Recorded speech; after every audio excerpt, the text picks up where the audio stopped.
ये है Galaxy ultra plus 4 kilowatt 24 volt inverter, लेकिन आज हम इसे सिर्फ बाहर से नहीं देखेंगे बल्कि इसके अंदर का बोर्ड भी देखेंगे। और इसके साथ है गैलेक्सी मैक्स 24 वोल्ट कैटेगरी में गैलेक्सी का एक और अहम मॉडल, कम प्राइस की वजह से ये मशहूर है। आज दोनों को एक साथ देखते हैं क्योंकि असल सवाल यह है कि सिर्फ नाम और पावर रेटिंग में नहीं बल्कि अंदरूनी बोर्ड और हार्डवेयर में दोनों के दरमियान असल फ़र्क क्या है। और अब देखें दोनों के असल बोर्ड, हम एक एक अहम कंपोनेंट्स को करीब से देखेंगे ताकि आप खुद फैसला कर सकें कि दोनों में क्या फ़र्क है। सबसे पहले गैलेक्सी मैक्स की स्पेसिफिकेशन देखते हैं। इसमें सोलर इनपुट के लिए ज़्यादा से ज़्यादा 500 वोल्ट जबकि सोलर वोल्टेज रेंज 60 से 450 वोल्ट दी गई है। ज़्यादा से ज़्यादा पीवी इनपुट करंट 27 एम्पेयर है और रेटेड पावर 5 किलोवाट है। इसका फुल लोड एमपीपीटी रेंज 240 से 450 वोल्ट है जबकि ज़्यादा से ज़्यादा सोलर चार्जिंग करंट 120 एम्पेयर है। इस मॉडल की एक ख़ास बात इसके ड्यूल आउटपुट में भी आप लोड को जो है वो मैनेज कर सकते हैं। बाकी AC current input output specification आप स्क्रीन पर देख सकते हैं वीडियो को रोक के। अब आते हैं गैलेक्सी अल्ट्रा प्लस 4 किलोवाट की तरफ। इसकी रेटेड पावर 4000 वाट है और 24 वोल्ट बैटरी पे ये काम करता है। सोलर मोड में इसकी रेटेड पावर 5600 वाट है। ज़्यादा से ज़्यादा सोलर वोल्टेज 500 वोल्ट और एमपीपीटी रेंज 60 से 450 वोल्ट है। लेकिन यहाँ एक अहम फ़र्क सामने आता है। गैलेक्सी अल्ट्रा प्लस का ज़्यादा से ज़्यादा एमपीपीटी करंट 40 एम्पेयर है। बैटरी चार्जिंग के लिए ज़्यादा से ज़्यादा 120 एम्पेयर तक सपोर्ट दी गई है। बाकी तफसीली स्पेसिफिकेशन भी स्क्रीन पर मौजूद हैं, आप वीडियो को रोक के मुकम्मल डाटा शीट देख सकते हैं। और इन दोनों के अंदर मेजर फ़र्क जो है वो एमपीपीटी रेंज का, मतलब आप ज़्यादा से ज़्यादा कितने एम्पेयर तक के पैनल इनके साथ लगा सकते हैं। ठीक है, अगर आप लोगों ने देखना हो तो दोनों को स्पेसिफिकेशन जो है आपको इजीली जो है वो स्क्रीन के ऊपर नज़र आ रही है, तो आप दोनों की स्पेसिफिकेशन आराम से देख सकते हैं। अब बातें हैं इस वीडियो के सबसे अहम हिस्से की तरफ। दोनों इन्वर्टर के असल बोर्ड आपके सामने हैं। अब ज़रा गौर से देखें कि दोनों के अंदर कौन कौन सी चीज़ें एक जैसी हैं और कहाँ पे असल फ़र्क नज़र आता है। यहाँ गैलेक्सी अल्ट्रा प्लस में ये कंपोनेंट्स मौजूद हैं जबकि गैलेक्सी मैक्स में इसकी जगह डिज़ाइन मुख्तलिफ नज़र आ रहा है। आप लोगों के सामने दोनों इन्वर्टर खोल के रख दिए हैं। आप लोग कंपेयर कर सकते हैं कि दोनों के अंदर किस किस चीज़ का मेजर फ़र्क है। कमेंट बॉक्स में लाजमी बताएं कि कंपनी ने दोनों के अंदर कौन से फ़र्क रखे हुए हैं।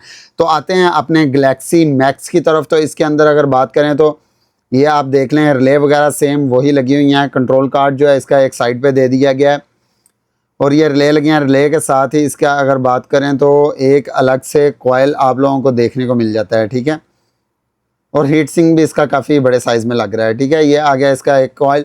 और उसके साथ अगर बात की जाए तो पीवी एमपीपीटी साइड पे इसके जो 2 कैपेसिटर लगे हुए हैं, इनकी रेंज अगर मैं आप लोगों को दिखाता चलूँ तो ये भी तकरीबन 500 वोल्ट, जी ये तकरीबन 500 वोल्ट 390 यूएफ के जो हैं वो एक कैपेसिटर, मतलब दोनों कैपेसिटर जो हैं वो एमपीपीटी साइड को दिखा रहे हैं। ठीक है, और इसके अगर ये देखें आप, इसके अगर ऊपर बात की जाए तो फ़ैन नहीं लगाया गया, जो कि गैलेक्सी अल्ट्रा जो प्लस इन्होंने मॉडल निकाला है उसके अंदर कूलिंग के लिए इन्होंने ये चीज़ को रखा है कि जैसे अपने आजकल पाकिस्तान में बहुत ज़्यादा गर्मी चल रही है तो उस चीज़ को मद्देनज़र रखते हुए इन्होंने एमपीपीटी साइड पे एक एक्स्ट्रा फ़ैन लगा दिया है।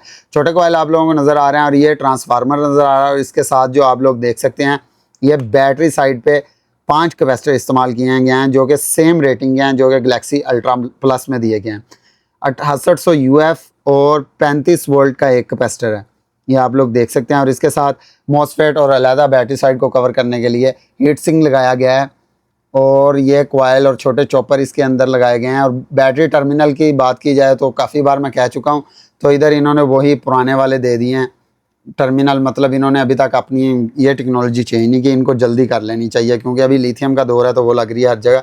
तो इधर अगर गैलेक्सी अल्ट्रा प्लस की बात की जाए तो इसके अंदर यहाँ कॉइल को थोड़ा सा ज़्यादा कर दिया गया है, जो इनके अंदर मेजर फ़र्क आ रहा है। और साथ ही इसके ऊपर दे दी गया है। राइट साइड पे आप देखें तो 2 कैपेसिटर आप लोगों को पीवी साइड पे नज़र आ रहे हैं। ये चॉपर की बात करें तो वो भी मैं एक बार सारा बोर्ड आप लोगों को दिखा देता हूँ, फिर उसके बाद एक एक चीज़ को जो है हम नज़दीक से देखेंगे। ठीक है, कैपेसिटर भी वही 5 लगाए गए हैं जो गैलेक्सी मैक्स में बैटरी साइड पर लगाए गए हैं। ठीक है, और ये आप देख लें। ठीक है, दोनों सेम ही हैं कैपेसिटर। और ये चॉपर आ गया अपना ट्रांसफार्मर, और इस साइड पे अगर बात की जाए तो थोड़ा सा लो क्वालिटी का लग रहा है, इस साइड पे हैवी क्वालिटी का लग रहा है। ये भी इधर कॉइल की बात की जाए तो सेम ही उस साइड पे दे दिया गया। चॉपर्स की बात की जाए तो उस बोर्ड को थोड़ा सा जो है ना स्मार्ट कर दिया गया है, नज़दीक लगा दिए हैं। सबसे मेजर जो है ये 500 वोल्ट 470 यूएफ है। अगर गैलेक्सी मैक्स में बात की जाए तो 390 यूएफ का कैपेसिटर आप लोगों को देखने को मिल जाता है। ठीक है, ये देखें आप, दूसरी साइड से मैं आप लोगों को दिखाने की कोशिश करता हूँ। ये देखें आप, ठीक है, 500 वोल्ट 390 यूएफ, और इधर अगर बात की जाए तो 500 वोल्ट 470 यूएफ। और कॉइल के बिल्कुल ऊपर ये एक एक्स्ट्रा फ़ैन लगा दिया गया है जो कि इसकी कूलिंग को ज़्यादा रखेगा। ठीक है, और ये इसका बोर्ड जो है तकरीबन आप लोगों ने दोनों बोर्ड देख लिए हैं। और अगर आप लोग कंपेयर करें तो ये एज आ मतलब नॉक्स बाकी ब्रांड जो है किसके साथ इस बोर्ड को कंपेयर कर रहे हैं, और कंपनी क्लेम कर रही है कि ये वोल्ट्रॉनिक बोर्ड है, तो आप लोगों ने बताना है कि ये वाकई देखने में वोल्ट्रॉनिक बोर्ड लग रहा है। तो दोस्तों ये था गैलेक्सी अल्ट्रा प्लस और गैलेक्सी मैक्स के अंदरूनी बोर्ड का इब्तदाई मुआवजना। लेकिन सिर्फ बोर्ड देखने से ये फैसला नहीं किया जा सकता है कि कौन सा इन्वर्टर ज़्यादा बेहतर है। अब अगले मरहले में होगा असल प्रैक्टिकल टेस्ट। इंशाल्लाह गैलेक्सी अल्ट्रा प्लस को डायरेक्ट पीवी पर चला कर देखेंगे ये हकीकी हालात में कितना लोड उठाता है और इसकी एमपीपीटी परफॉर्मेंस कैसी रहती है। इसके बाद हम तीनों इन्वर्टर को एक साथ प्रैक्टिकल टेस्ट में डालेंगे और देखेंगे कौन सा इन्वर्टर सबसे ज़्यादा लोड उठाता है, किसकी सोलर परफॉर्मेंस बेहतर है और कौन सा इन्वर्टर अपने दावे के मुताबिक परफॉर्मेंस देता है। अगर आप ये रियल टेस्टिंग देखना चाहते हैं तो अभी चैनल को सब्सक्राइब कर लें, क्योंकि अगली वीडियो सिर्फ स्पेसिफिकेशन की नहीं बल्कि मुकम्मल प्रैक्टिकल टेस्टिंग की होगी। और कमेंट्स में बताएं, सबसे पहले कमेंट्स में आप लोगों ने पहले बता दिया है कौन से इन्वर्टर को टेस्ट करना चाहिए, तो इंशाल्लाह गैलेक्सी अल्ट्रा प्लस को हम डायरेक्ट पीवी में सबसे पहले टेस्ट करेंगे। अपना बहुत सारा ख्याल रखना, मिलते हैं इसी तरह की न्यू इंटरेस्टिंग वीडियो में। अल्लाह हाफिज़।